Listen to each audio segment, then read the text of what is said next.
What is going on YouTube and Spotify? This is the Just BSN podcast, and today NFL free agency is officially underway. Well, it has been for pretty much the whole week, but we wanted to wait a little bit to see some of the moves that were going to be made. And tell you what, there's been a lot across the league. There's been a lot of surprises. The Browns have been a little more active than usual, but honestly, not as active as I wanted them to be. I really wanted them to sort of like set the tone, which honestly they kind of did in a sense with the trade.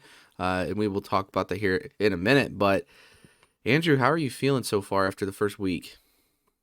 Dude, I feel good. I mean, I like what AB's been doing lately. I trust in what he's got going on, and we'll see what more free agency has to offer for us. Oh yeah, and you know that's the thing about AB is regardless, everything he does is going to be methodical and it's going to be well thought out. Mm-hmm. He's not going to jump the gun to sort of overpay for a certain player. And honestly, all of the contracts so far that he has gotten guys for, they've been fine. I mean, they've been sort of like even under what some expected.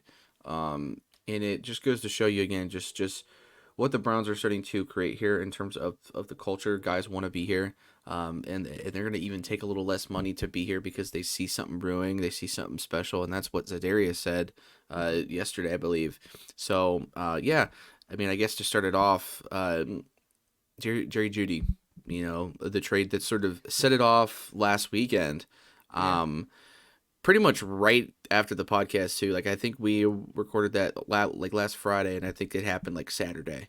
Yep. Um, Good move overall by the Browns. I know Jerry Judy has had some issues with sort of having to catch the ball, but he's also been handed some bad quarterback play at times. He's been handed just a very weird situation over there in Denver. There's a lot of drama. Like players are going to have issues on the field when there's so much attention around the team, and it's in a sort of negative manner. And I believe that's what he dealt with. I mean, he had gotten hurt the one year. I think he tore his ACL back in like 2020 or It was something like like his that. second season in the league. Yeah, so like he's definitely battled, but the dude is a really good route runner. He sounds humble. He sounds ready to go on. Honestly, like after I heard him talk the other day, I was like, okay, like he's a he sort of bought all in, and having to look at some of these contracts that some of these wide receivers are getting, which we'll talk about later. Mm. Honestly, I think the Browns have a steal, especially after restructuring yesterday his contract. We have another 10 million to work with. So overall, what do you think about the Jerry Judy trade? How do you think he's going to fit into this offense? I like it a lot. I mean, I know there could be other receivers that maybe fans would have wanted, but I like Jerry Judy. I think he's solely underrated. Like you said, I think he was dealt a pretty shitty hand in Denver, with quarterbacks like Drew Lock, Brett Rapine, some of these bad quarterbacks. Russ Wilson, and especially in his first year, Russ Wilson was not great at all. Yeah. And then I think when they brought in the new coaching staff for this past season, like with Sean Payton and stuff, like I think that definitely made everything just go downhill from there because obviously you see Russ ran out of town too to Pittsburgh. Um, Guys are just leaving that team left and right because they looked at it and they're like, yeah, this is not it. And Judy was like, this definitely isn't it. I've been dealt with shit quarterbacks this entire time. I've been dealt with bad management, poor coaching. Like, I think he could have easily, if he was been anywhere else, he could have been a wide receiver 1,000 yard seasons. Like, Oh yeah. I think he's a guy who could do stuff like that. And, you bring him into a Cleveland, a more positive light, positive locker room, positive, team around, build around each other. Coaches love each other and players love the coaches. So I think this is what he needed. He needed a change of pace. And I think this will benefit him because now he's under Amari Cooper, who he's said he's followed and played and stuff like that. Matches his play set with, and I think this benefits the Browns a lot too because we have two elite route runners now on the Three. outside. I mean, honestly, three if you Three, want to count Elijah. Elijah Moore. So that tells you that a lot of these guys are going to get open at any point all the time. You have three elite route runners, and you might not even be done with wide receiver. You might get one in the draft who's another elite route runner. Yeah. And next thing you know, it's just open field, open field. They could open things up for David Njoku in the middle of the field. It's a whirlwind of possibilities if you set the playbook right. Yeah. Like it can open up Deshaun to run the football for 20 yards. It can open up Njoku for a 30-yard pass down the middle. It could set up deep shots for Judy and Cooper and more. Like there's so many open possibilities for this, and I think signing him, like, you're just adding to that now elite wide receiver room, which you didn't have in the last couple of years. Right. And you know, obviously we, you know, AB really wanted him for the last two Yeah. seasons, honestly. Like Hmm. they've tried multiple times to get him in a trade, and last year his sort of trade stock was like a second round pick, and we're just like, no, we're not doing that. And then we trade him, and it was what, for a fifth and a sixth, I Fifth and a believe sixth. it. You know, so we've gotten him and Amari Cooper for two fifths and a sixth pick. Like, or a six round pick. So like thinking about that and understanding the potential that is there, because you know you also have to think about this too. We haven't really had a deep shot threat. I mean, Coop is somewhat, you know, of a deep shot threat. Elijah has the burner speed; he just hasn't really used it in this offense. Jerry Judy is that guy that we wanted, a Hmm. guys like DPJ and stuff to be, and he's actually got the speed and the route running to do so, where he can just naturally create separation. And that's, you know, that's why Cooper gets open so much. That's why the dude can catch anything, because he just does it himself. Yeah. And having Jerry Judy now, who already has that ability to now work alongside Coop, it's going to be a match made in heaven. And it also gives you some closure in terms of, hey, if Coop goes down, or even Elijah Moore goes down, you still have, you know, another top receiver to play alongside the rest of the guys that are still playing. And uh, it just gives you some more, you know, insurance there, especially after we traded DPJ. It really hurt us in terms of the fact that when one of those big guys went down, it was, okay, we got to start a rookie, or hey, we got to start, you know, Bell, Tillman, Prochet even. Hmm. And you know, it's not to knock guys like Bell, because Bell honestly has done fine. He catches everything that gets thrown to him, but he's not a speedster. He's not a deep threat guy. You know, that's just the one thing that we've needed, I guess, in this offense, and one thing we haven't had really since Josh Gordon. And I'm very excited to see what Jerry Judy can bring to this team, and I really hope that the Browns get creative with him. And I think Watson's going to love him too, and I think those two, and really those three, and you know, in Coop as well, are going to do some work in this you know, off season to really get on point, get on pace with each other, because this could really help Watson too. I mean, giving him the ability to throw deep, you know, deep shots to guys like Judy is going to do wonders for him, especially if we can do it quickly. Yeah.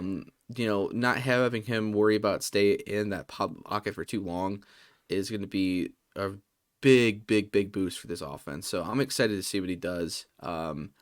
And you know, obviously too, like, you know, and I don't really want to think too far ahead on this, but you know, if Coop decides to leave, or if we cannot afford him, Judy is the predecessor to that, I guess. So like, it also Hmm. gives you that insurance as well. And I don't doubt that we are going to draft another one this year. I really don't.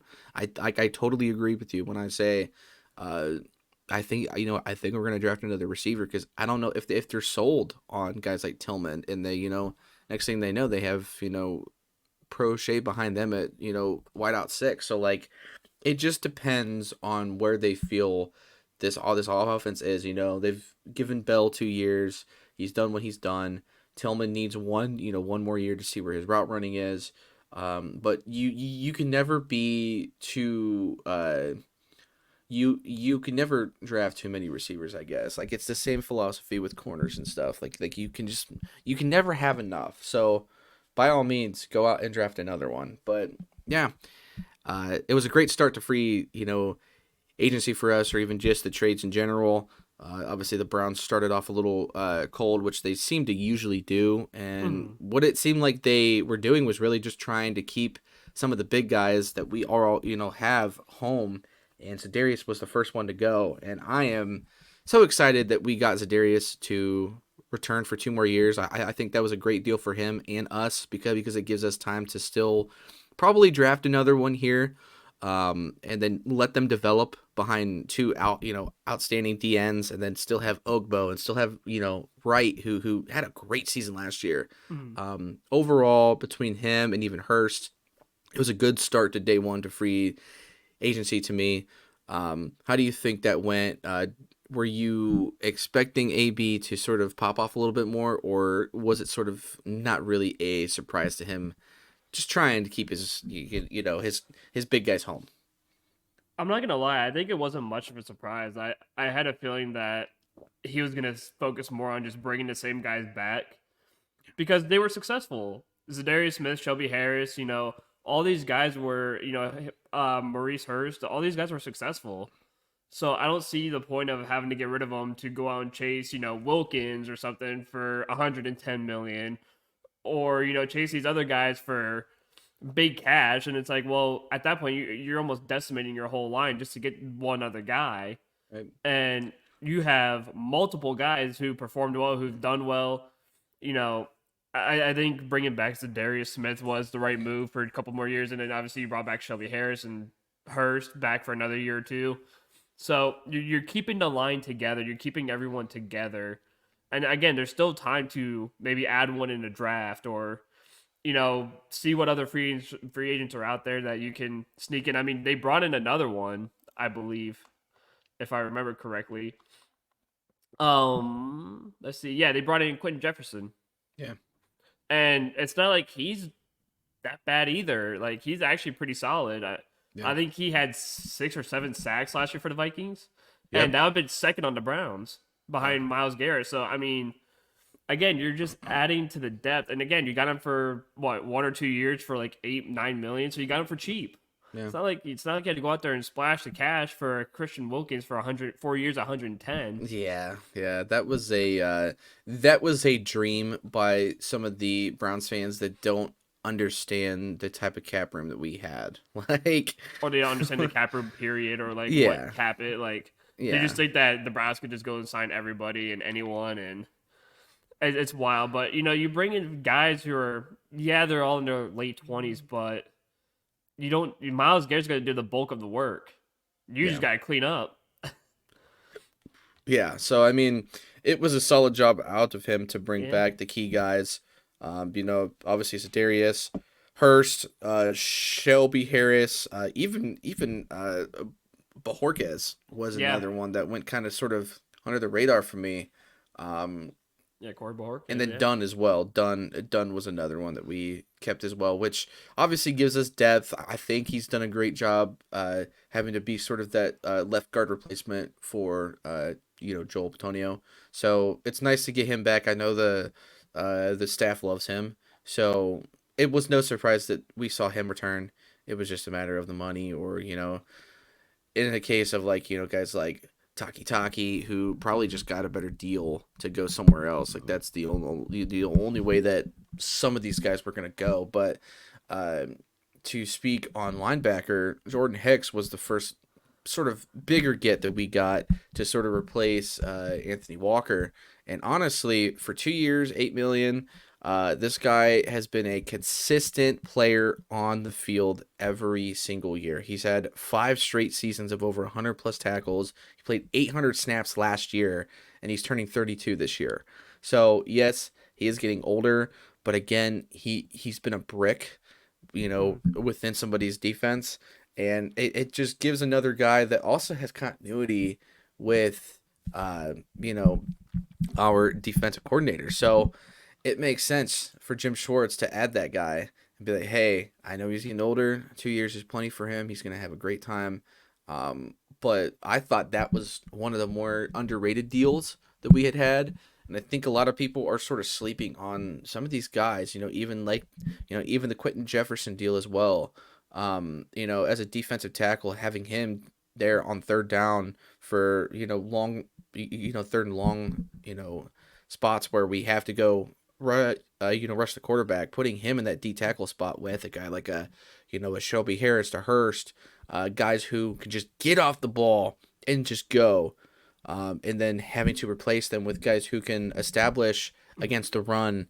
Just having that ability to go back and forth. It's great that we have all of that.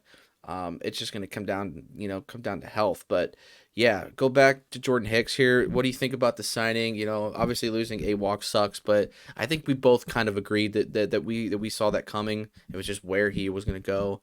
But it was a good 3 seasons with him. But yeah, what do you think about Jordan Hicks? I like Hicks. I mean, yeah, he's going to be 32 in the summer, but the one thing you're replacing with AWalk is the injuries. Yeah, AWalk was very injury prone. He missed a lot of games in the last 3 years for us, like a lot of games. I think he's missed more games than played with us, if I remember right. There's it was like super close. yeah, And with Jordan Hicks, I think I just saw, like, especially in the ESPN article, I think he's played in every game in the last like 4 years. yeah, And yeah. He's so been pretty consistent. you could try. I think he's only missed 4 games because he had like a blood clot or something and had to get like an emergency surgery, which obviously that's not even his own fault. Yeah, Like that's not even a severe. He could just been laying at home and got that clot or something. So, yeah, but to have a guy who plays exactly like AWalk, but on the field 24/7 and can stay on the field and stay healthy, this is a huge get for us. And you get him again. You get him for dirt cheap. You get him for like 2 years, like 8 million. yeah, So you get him for really cheap. You can heavily rely on him. Him and Owusu Koromo are going to be really solid together because you can have Koromo go after the QB and let Hicks sit back and get after a receiver or block the run. So I like the Jordan Hicks move. I mean, yeah, it sucks that AWalk is gone. It also sucks that Taki's gone too because that was AWalk's basically backup at that point. And so you missed those, but I think you replace him with a guy who's healthier, a guy who has more of an impact, and a guy who's, like you said, has had over 100 tackles in the last 4 years, yeah, even with his yeah, age. yeah. So he's still very, as a linebacker, he's still very, very productive with his age, and it's not like everyone's gonna be like, oh, you signed a 32-year-old linebacker, you got rid of Anthony Walker. Like, okay, this guy is more productive and stays on the field.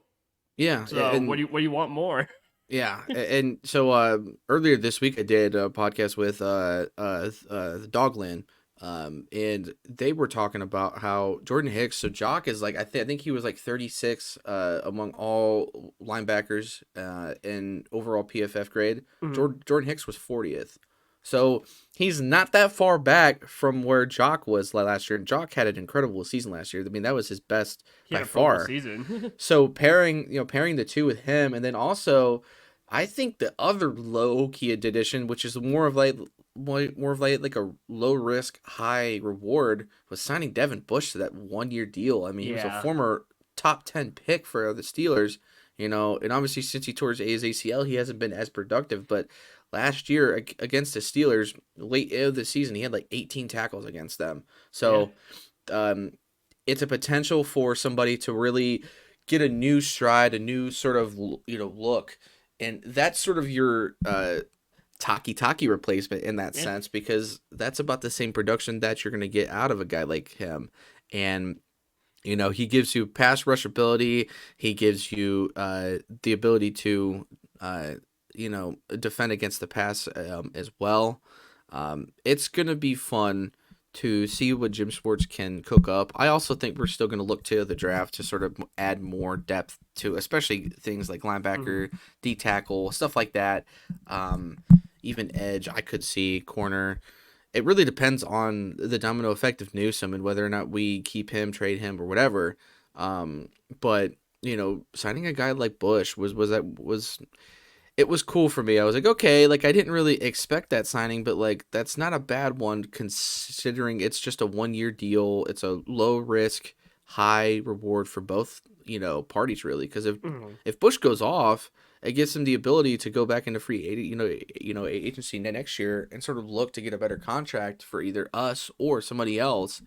And you know, it's gonna be a blessing for him. And then if not, well, it was only a 1 year deal. It didn't really cost us any money, especially against this cap. So I just didn't see that as a big deal either, so I love that one as well.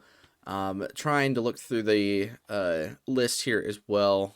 That covers most of the defense. I think the only other defensive guy that we got was that Tony Brown kid who is more of a special teams guy, corner, sort of replaces Mike Ford in that sense. Now, Tony Brown, since he was a former Colt, he has continuity with Bubba. And I think that's also very, very key as well. Because, I mean, again, the staff seems to want to add guys that they've worked with previously that they trust and know. And so, especially on the special teams side of things, it's nice to get guys that you know can be your gunner, on punt and KO. It's just nice to have those guys. So, good job by them on there. But let's switch to the offensive side of the ball because we did sign a couple guys on the on the offensive side of the ball. I think the most glaring one obviously was Jameis, which was kind of I would say a shock to majority of Browns fans overall. But I'm also not disappointed with it. I loved Joe Flacco and sort of what he did for us. But it's not the end of the world that we decided to sign a 30-year-old quarterback instead of a 38 going on 39-year-old quarterback or a 37 38-year-old quarterback. What do you think about Jameis? What do you think he could bring to this team in sort of comparison to what Flacco did for us last year? I mean, I don't think it was a bad move, and I think people need to stop freaking the hell out about it. Mm-hmm. Like, I get it, you wanted Joe Flacco, but do you really want to be in a stadium in the first game of the season at home and Watson has on the first play of the drive, Watson steps back, almost gets sacked, but throws the ball out of bounds to keep the drive going, and everyone's shouting Flacco, Flacco, Flacco. Yeah. Like, do you really want that? That's going to bring a toxic environment to the locker room. That's going to bring negativity in the locker room because then everyone's just going to want Joe Flacco to start. Yeah. And you don't know if Flacco is going to be a true starter. Yeah. Like, he's 39 years old. Like, yes, for the few games he played with us, he was elite, for sure. But can he continue that for, a 17-game stretch? I don't know. Yeah. And, at least Jameis is younger. You don't have to change the playbook for Jameis because him and Watson have similar play styles. So it's not like you have to change the playbook like you had to with Joe Flacco. You had to completely change it for Flacco because guess what? Flacco's not a running quarterback. Yeah. He's a pocket passer. And he, like, with Jameis, if Watson does go down, it's like, okay, cool. He can run the same plays. He also has a big arm as well. So you don't have to change much. Yeah. So I don't see the problem with getting a Jameis Winston. I think people are heavily overreacting on the Joe Flacco situation. I think people bought way into Joe Flacco. Yeah. Like, I loved him when he was here, sure. But I'm not going to sit there and be bent over heels if we don't re-sign him. Yeah. He deserves to go somewhere, which he did. He went to Indianapolis. He's probably going to be the backup to Anthony Richardson. Great spot, too. Yeah. A great spot, too, in case of Richardson goes down. You got a solid QB as a backup. But, again, like, Jameis Winston is younger, big arm, can run. And I think he suits the offense better than Joe Flacco does. Yeah. I think when you look at the playbook, I think he suits the offense a lot better. And I mean, you don't have to worry about everyone chanting Jameis Winston's name if Deshaun Watson does something wrong. Because do you really want to kill your quarterback's confidence? Because then he's gonna start playing horribly, and then you're gonna be like, "Well, oh my god, he's playing horribly." It's like, well, yeah, it's your fault. Yeah. You're the one who's changing Joe Flacco's fucking name. It's your fault. Yeah. You're the reason why You're the reason why he's playing poorly. Like, you're supposed to be behind your QB, not against him, because Joe Flacco decided to come to town and throw for 400 yards and 13 touchdowns a game. So, I don't think people see the true meaning behind it. They think Deshaun Watson was the one behind it and wanted him gone, which I highly doubt. Because you saw the videos of them chest bumping each other after great plays and stuff like that. You saw Deshaun hype the shit. Like, Deshaun would have loved him to be here, but not to compete for a starting job. No. And It brings a valid point too about the total confidence thing. Watson is very much a guy who, if he's lacking the confidence at that time, he's gonna struggle. Yeah. But when he has his at an all time high, it's when he thrives. And you know, unfortunately for Watson, he sort of put himself in a bad spot anyway with all of the Mhm. shit that's gone on over the last few years. He's done that to himself. So he has nobody else to blame but himself in terms of like putting himself in that and Mhm. just being involved in, the people. And so the Browns fans, like, there's going to be some that are just never going to be a fan of his, and that's fine. You're totally allowed to do that, whatever. But um, you can't also completely give up on a team or be so critical of just one specific player just because you don't like what happened. Because the fact of the matter is, it is what it is. It sucks, but he's here, and he's here for at least 2 more years, 3 more Yeah. years, whatever. We have to do what we have to do. Like, we as Browns fans just don't have that, that say. And listen, if it doesn't work out, the Browns will find a way to move on from him. They will. But at the end of the day, you still have to ride with him. He's only been here for 2 seasons. He hasn't played a lot because he's been hurt or suspended and all this other crap. But when he has played last year, he played so great. We just need a full season at him to really really see what he is capable of. So taking the load off and the attention off of Flacco and just all of the shit that the Browns fans are going to stir up and just saying, hey, listen, Watson, this is your team still. Go out and play ball. Get that shoulder healthy and let's go play ball. We like now you have no excuses. We have the players. Once Chubb Mhm. uh comes back, it's even going to be better than that. So you're not going to have an excuse. You have to bowl out. This is your time, now or never. And Mind I you, think the mind you, Deshaun Watson with the Browns has a winning record too. exactly. I mean, he went five He's and one last year. I think he's 8-3 or 8-4 total record. So Yeah, he wins you ball games. yeah, yeah. So like again, I know it hasn't been like pretty wins, but and he hasn't thrown up huge numbers, but he hasn't had to Yeah. because the games that he's won. I mean, the most incredible one was that freaking Ravens game. The The broken comeback, shoulder and a torn leg. and it goes 14-14. I mean, the dude had an incredible game, and so like you see games like that, and you're like, man, this guy has it. He just hasn't been able to sort of unleash it, and that's what we now have the ability to do. Like now again, there are zero excuses, and it's gonna be interesting to see how that unfolds. But yeah, going back to to Jameis, I think he does fit the offense a lot better. I think it now gives Stefanski a chance to go, hey, this is an offense that each one of you guys, even DTR, can run because it all matches your play style, and that's what I Mhm. wanted. And that's what he wanted last year, but the backups just weren't well equipped. We went through Mhm. four, did a different quarterbacks last year. So um, it's nice to get Jameson here. I know he has a problem with picks and stuff too, but like Flacco did as well. I mean, the reason why we lost that Houston game last year was because of the two back-to-back picks. I mean, we were down by a touchdown, I think, at halftime, before those picks started. So, you know, And what was the and pick six? also, who's to say Flacco is even going to go back to that at his age? Like, how do you know that we are going to get that side of Flacco again? Like, Yeah. it's either he's going to be, Flacco, against Houston week 16, or is he going to be Flacco against Houston in the playoffs?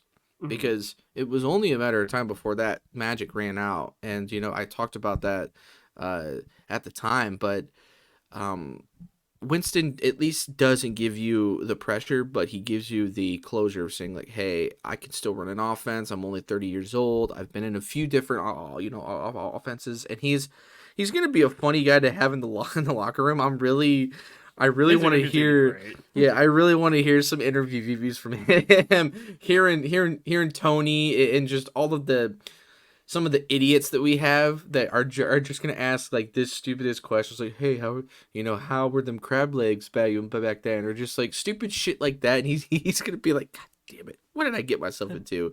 But it's gonna be fun. Obviously he won't be able to join the team until after the post June cuts.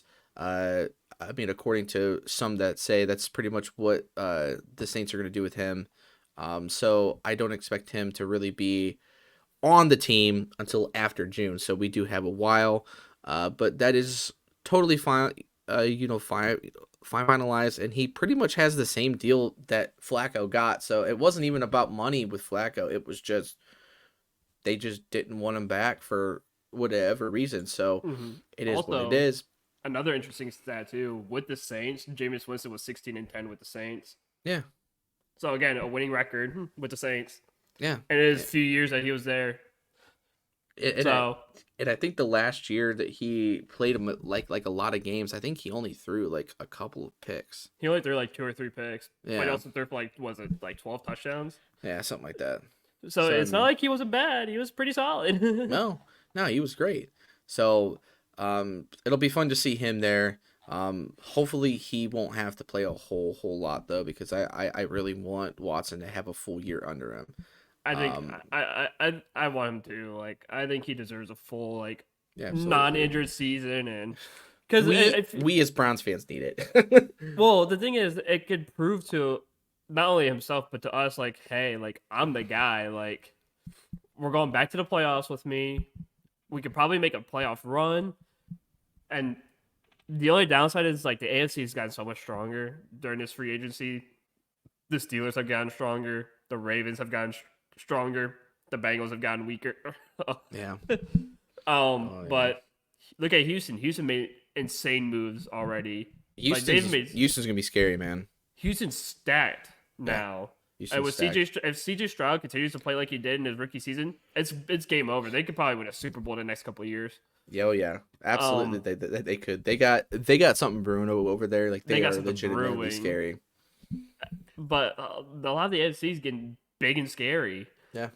So it's Like not even going to the be easy. Bears, they They're added getting moves. Swift, and they added freaking what's his name from the Chargers, Keenan Allen. Keenan Allen, Uh, yeah, just which added was a him big the other surprise. day. Yeah, I mean, so like Nobody thought he was going to leave the Chargers, and next thing you know, he's just gone. And everyone's like, "What the hell just happened?" I thought they were getting rid of Mike Williams, not Keenan Allen. yeah, yeah, like teams are starting to add players. So like the Browns, they can't sleep No, on some of these guys. Like they really have to make sure that they are adding the guys that are really going to do some damage. And speaking of that, I think one of my favorites so far has been Naheem Himes. I think what he yeah, brings in the passing game specifically is going to be fun. I think he's also going to be very good in the special teams aspect. We finally yeah, have a returner, especially on KOR punt return. We have a bunch of guys that could do punts. I think you could put him there. You can put that Prochet guy there. It's whatever, but at least then it takes away from getting guys like Mike Ford and Pierre Strong taking KORs, because it just those guys just didn't seem to do KORs that well. I think Ford was a little bit better than yeah. Strong in that way. Um, so I guess that really seems to sort of affect Pierre Strong here, because he could very well be the odd man out here. If so, or he goes to the practice squad, and then it's going to be Chubb, Jerome Ford, and Strong. Now, if Chubb isn't healthy or ready to go for the start of the next season, which it sounds like he's not going to be just yet, I'm sure that is what's going to happen. But Hines is going to be a good guy, and again, I will not be surprised if the Browns draft another running back. I really don't, and I think it would make sense, especially with the unknown of guys like Pierre Strong and the fact that Hines is only on a 1 year deal.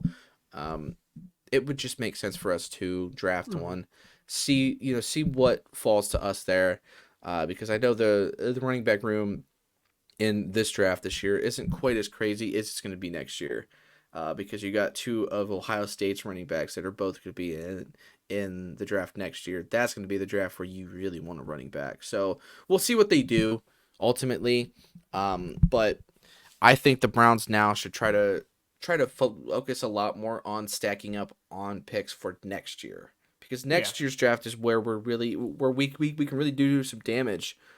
in the draft because we're finally going to have a first round pick. And just it's just going to be a better draft for us, I think, in the long run. So that's what I think uh, Andrew Berry should do right now. But yeah, what do you think about Hines? I mean, I kind of got off the topic there a little bit, but yeah, what do you think about Hines joining the squad? What do you think he brings to the team? No, I like Nyheim Hines a lot. I liked him when he was on the Colts, and he does damage on special teams for sure. I mean, Yeah, he can return kicks, he can return punts. I mean, I think like you said, I think you keep Prochet on like punt returns, and I think you put Hines on KORs on kickoff returns, and I think he's gonna be a solidified backup too. Like you said, there's a chance that Chubb may not start the season.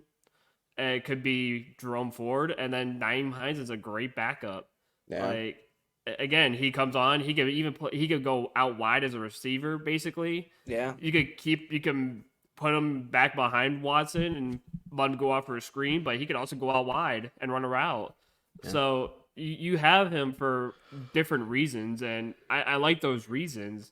And then when Nick Chubb does come back, or if he somehow, some way Nick Chubb does start the season, you could obviously put those two together in the backfield, and you have a passing option and a run option. So there's different things you could do with Naeem Hines on the field, and with him being on your team, you can run wishbone offense again, Yeah. like you did the one year with Hunt and Chubb. And I don't think that's definitely out. I don't think that's out of the playbook. No. So there's many options with Hines, and he's also a great runner too. It's not like he's a bad runner. Yeah. So there's so much to look forward to with someone like Naeem Hines.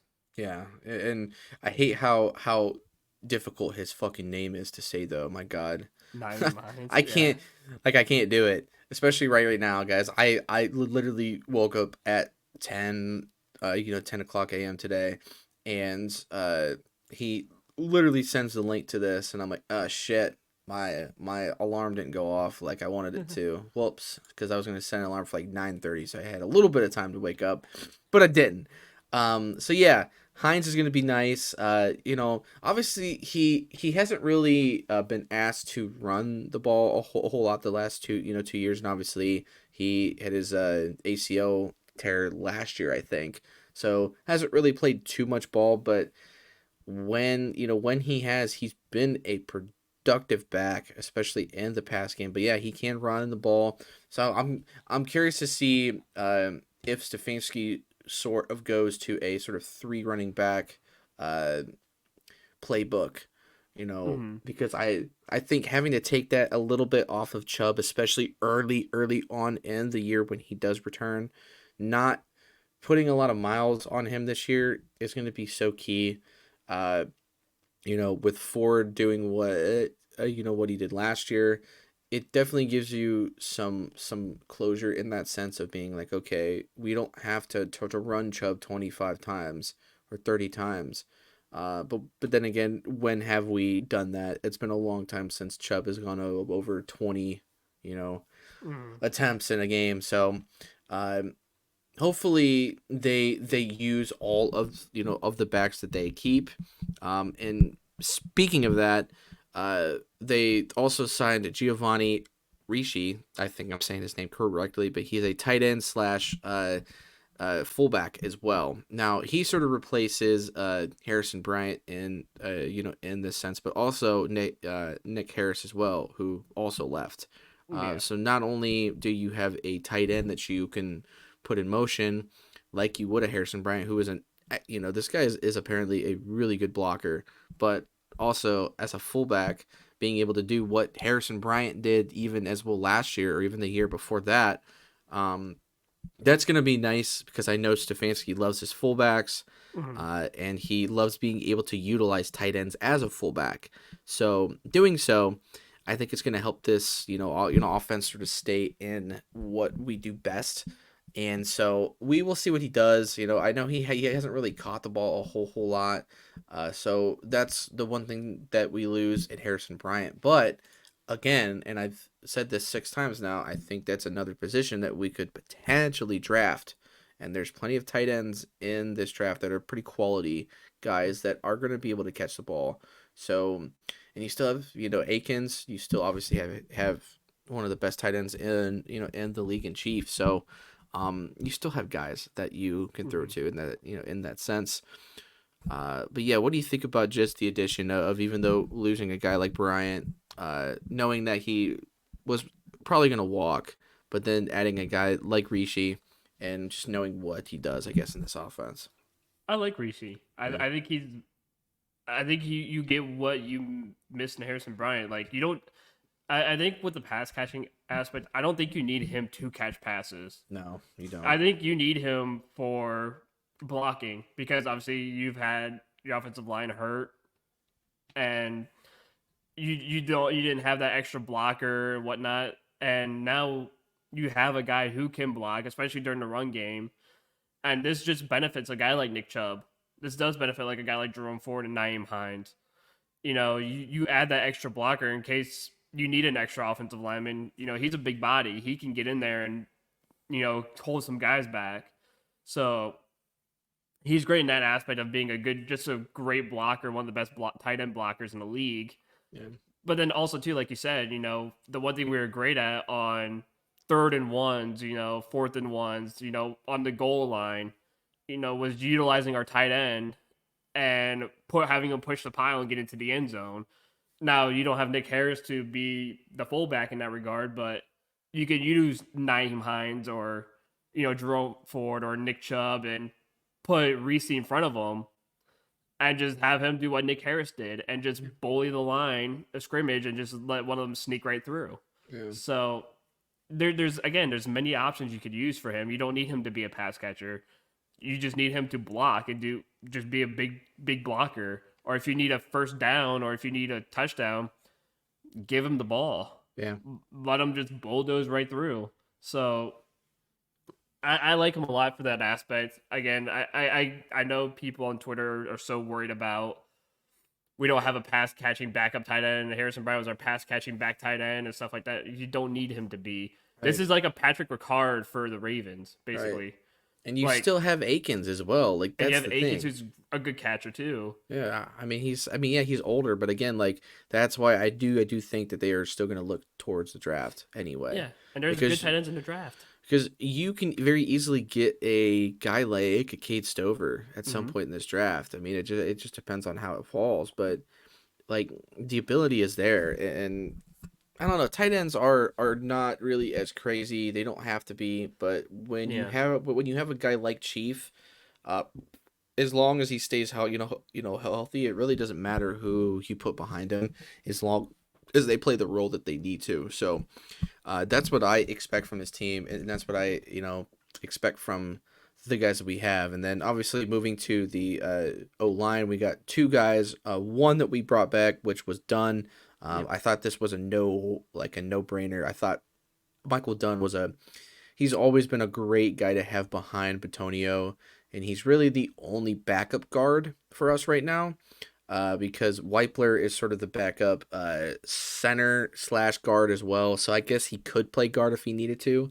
But if a guy like Pocic goes down, you got to have somebody like Weipler to go in for him. So Mm-hmm. now that we don't have Nick Harris, I do wonder if that is also, again, another position that we look to either with guard or center, who knows. Just a guy that can move around on the line as well. And then adding Hakeem Adeniji. I think I'm saying his name correctly. I don't know.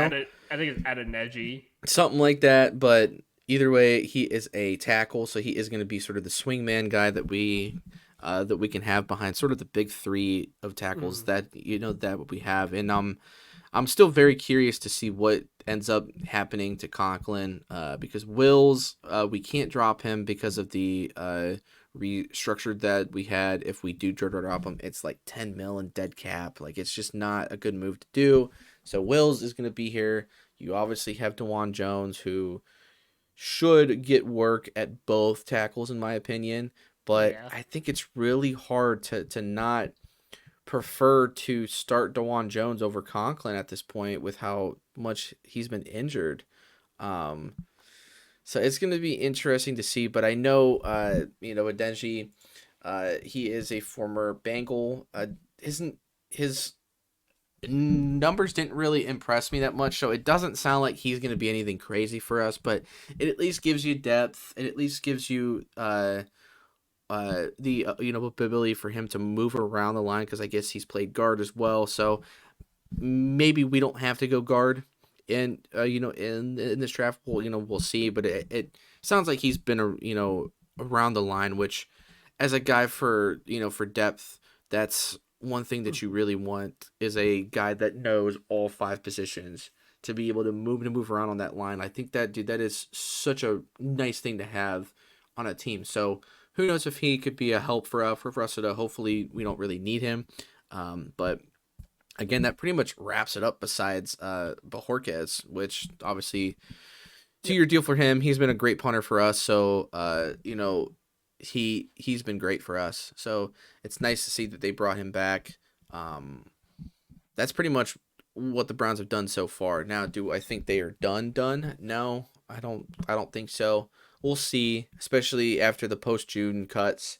And then obviously we'll see about more extensions because I think that's now AB's sort of focus is to draft and then having to restructure or even extend some guys like Chubb, JOK, worrying about Petonio's contract, Teller's contract, Garrett's, Watson's. There's still a lot of work to do, but overall not a bad start for the first week of NFL free agency. For us at least. But I'll tell you what, some teams, just like we said about Houston. I mean, Houston's popped off. The Panthers have done a lot. The Titans have done a lot too, but some of those moves have been questionable. One of the worst contracts I think this year so far has been the Calvin Ridley contract. Yeah. My God, does that sound awful to pay him 4 years, $96 million, and he's barely played, in the last 2 or 3 years. And when he has played, I don't even think Ridley has gone over 1,000 yards in a season so far. Nope. So it's one ridiculous. Of the worst deals that I've ever seen, especially for a receiver.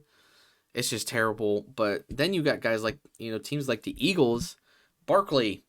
My God, dude, that is a get for them. Going from Swift, who went to the Bears, to now Saquon as your running back. I wonder how many fights are going to be in that locker room because Barkley gets down to the 1 yard line and then they try to tush push. Dude, it's going to be insane. Like, they're... The tush push is gonna be on the whiteboard as soon as he walks into the fucking room, and then he's gonna get pissed. Well, and I think the one key thing about the tush push though is the fact that they're not gonna have Jason there anymore. And I really think he was the reason it always worked because he just knows what to do. So that's a thing too.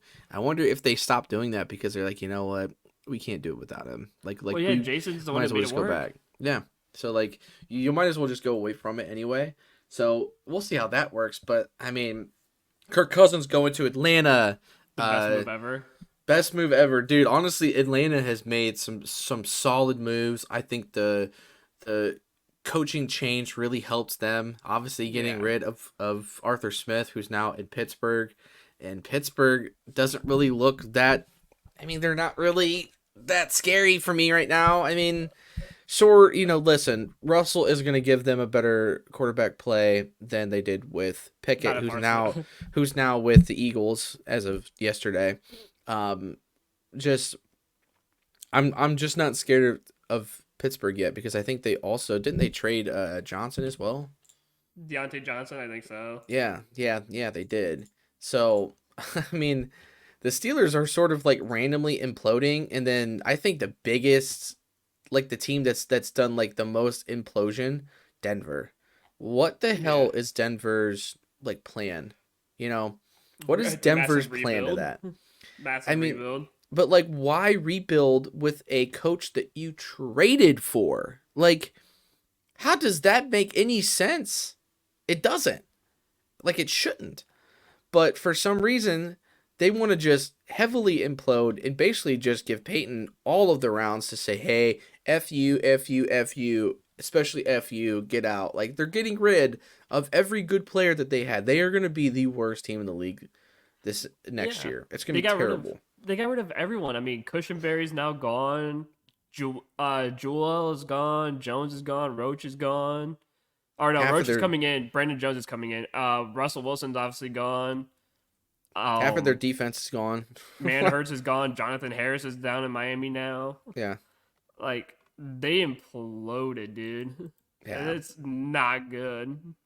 Oh, and then one more thing for the Browns yesterday that happened that was very random to me, but honestly kind of a cool move is adding Mike Vrabel to the coaching staff, and I do want to talk about this Yes. a little bit because he's sort of a coaching consultant sort of vibe. I don't know what he's doing specifically, but just bringing his overall leadership and awareness of the game.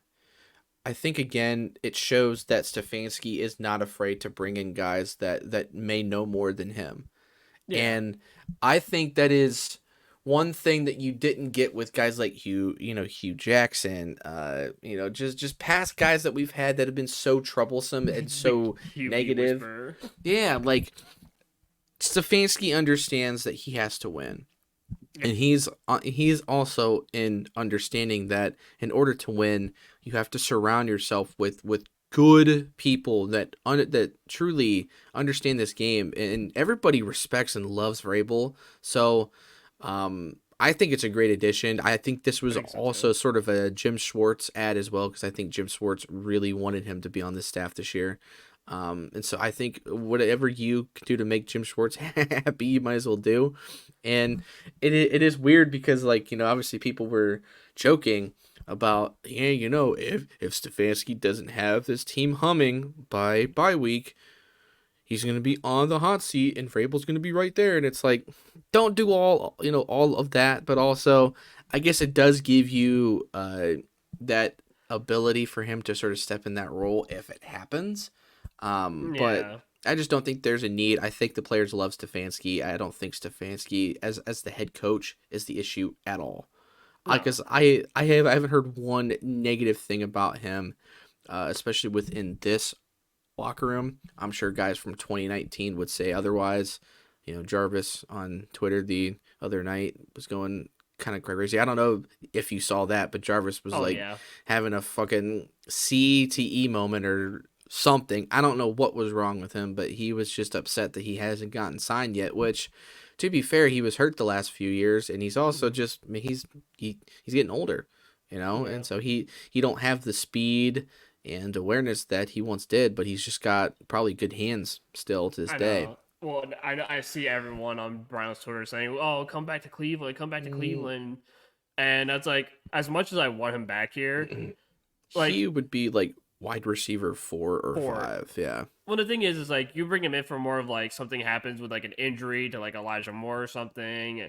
Like if anything, you bring him Yeah. back to bring balance into the locker room because that's what Yeah. he was good for is that balance in the locker room. You're not getting the same Jarvis we got in 2018 when we Yeah. first brought him in here. In all these years. No, I know he was. He also said on Twitter and stuff like that he's kind of upset that the Browns didn't re-sign him when he went back down to when he went away Yeah. to New Orleans. So, like, and that's a fair point. Like, he wanted to resign, they didn't, because that's when we got basically Amari Cooper, Yeah. and then he got his walking papers because this was like 2021, 2022, whatever. We're like, all right, bye. We got Amari Cooper. We're like, we don't need you. We got one of the Yeah. best receivers in the league Mhm. for a sixth or a fifth to the sixth or whatever, a fifth. a Like, fifth and uh, a fifth and a bag of peanuts is what I said. Yeah, uh, it's just we got him for I said a nothing. fifth and some Taco Bell wrappers. Yeah, for real. Like, Like, like we gave Jerry Jones some Taco Bell, and he's like, "Oh hell yeah, you guys can go hell get." yeah, yeah, You buy me taco? You buy me T-bill? I love T-bill, man. right. No, but no, you got Amari Cooper for a hella cheap, and as much as I love him, I don't think bringing him back is a great idea. No. And I'm tired of like, especially like, I know he's our buddy, but you know, our buddy who works for Big Play. Like, I get Yeah. it, like, but we don't need him back. Like, Yeah, we don't need him. And obviously, like, I don't know what it would do to that locker room, especially with some of it the make it guys that are awkward and still, weird. yeah, like, especially to the guys who have been there since then, guys like Garrett, who went through all of that and do know Yeah. the behind the scenes. Um, you know, at least Jarvis spoke positively at the end there and just said like, "Hey, Cleveland is in no better place now than before I got there." So I'm And he's I'm right. proud of that, and he is right because he was the start of the culture. So like, you Yeah. know, I think that's why Browns fans are always going to love and appreciate him, especially because even with the Odell shit, Jarvis stayed quiet at least. He didn't stir up the pot, No. and so I definitely appreciate that as a Browns fan because that stuff with Odell was just too much.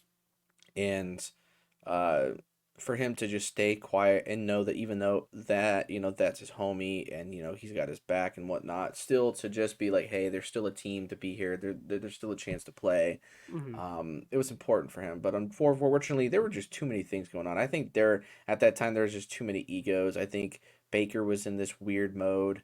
Obviously Odell, you had Garrett in his like subliminal like LeBron type tweets and stuff, and just things that he would say, and the staff wasn't fully fit because Joe Woods sucked. Like it was just there were too many things going on at that time that were Hmm. frustrating enough as a Browns fan. You had So Freddie Kitchens as a head coach. yeah, like just I mean, dude, 2019 was just what the Wild. hell? What the But hell was that year? I want to go back to Mike Vrabel because, you sign him as a coaching consultant and an analyst, Yeah, like not only is this good because he can stick his nose into the defense with Jim Schwartz and they can both, have their minds together and do some crazy shit with his defense. But also too, when you bring him in as an analyst and as a coaching consultant, it means he's gonna have a good say in the draft coming up too. And this man can scout some talent, that's for yeah, sure.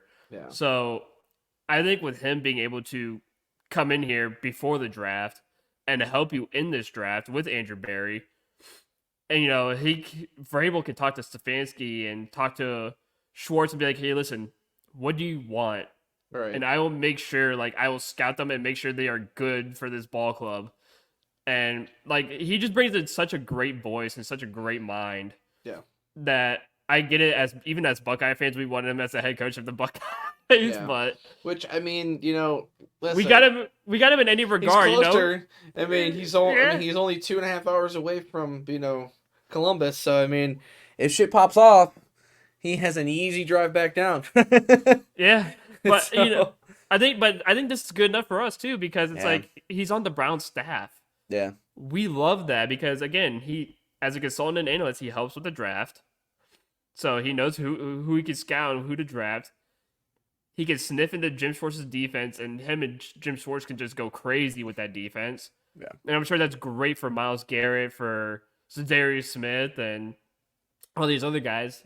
He could work with Kevin Stefanski and get him what he wants and help him get what he wants. And I mean, this is just a great overall move by the Browns. It's just one of the more underrated moves in free agency was getting Mike Vrabel into the front office, into yeah. the I staff. mean, because too, I think again the players love a guy like Mike Vrabel. So I think again Yeah, bringing him into this culture, this locker room, is gonna be so nice. Like these guys are gonna enjoy just being around him and being like, okay, yeah. like this guy deserves to be a head coach somewhere, and I He think that's came just to the what he's Browns. It's doing. like, He's just trying to keep active. I think he didn't want to sort of do what like Bill Belichick is doing right now, where he's sort of waiting for specific jobs to sort of open up. I yeah, guess it's just he's just saying, what, I'm just gonna stay busy, and I'm sure Vrabel has family still here. I know, like my brother who goes to Lake, I think one of his teachers is like a some sort of they're related to Vrabel in some way. I don't know what it is, if it's like his like sister or like cousin or whatever. I don't know what it is, but point is he's got family that's like local. So like hmm, I think Vrabel just wanted to come back home, especially to be around his family more too.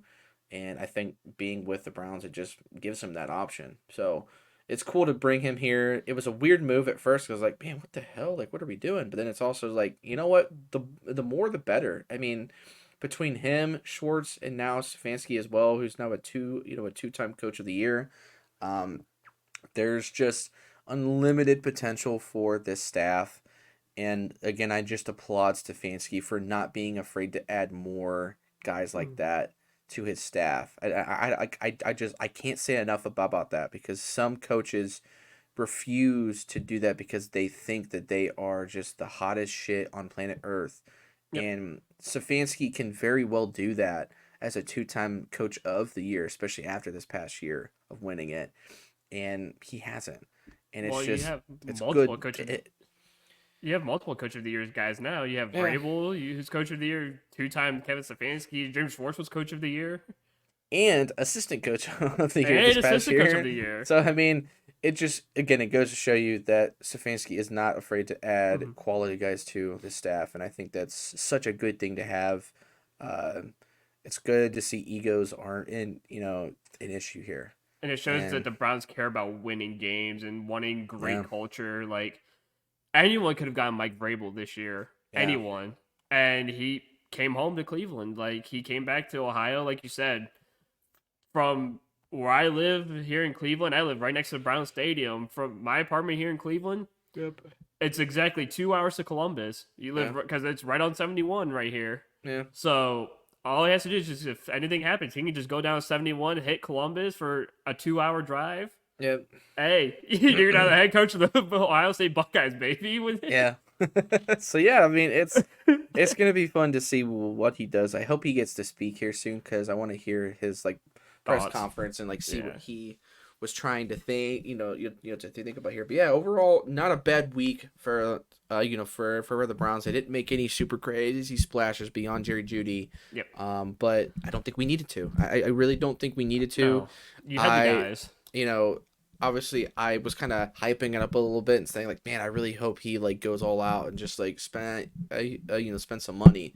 And fortunately for me, unfortunately for us, Andrew Barry is just not that type of guy. Not is he still spending money? Yes, but he's spending it methodically and well put out for specific positions of need and just things that they know that they can't really address in the draft as well as they are going to be able to do now. So it's good to see. I'm really excited to see what else we do because I don't think we're done. I think more restructures are down the line. I think extensions are going to come down the line here soon too.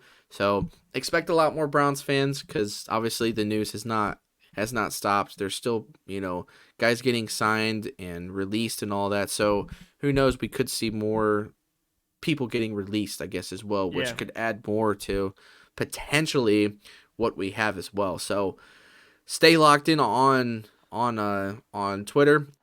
I know I try to tweet out as much as I can, but also I just get every freaking notification possible Yeah. from every guy that that's doing this stuff. So my phone is blowing up every day since Monday. Yeah. It's And been don't forget fun. too, the NFL draft is almost exactly a month away. Yeah, that's very true. So yeah, the draft is gonna come here The soon. 25th, I think, next month, 25th. Like really now we just got pro days and then we're locked in for draft Yeah. times. And then I think it'd be cool to do maybe like a first round live stream of the draft or something. And Yeah, yeah.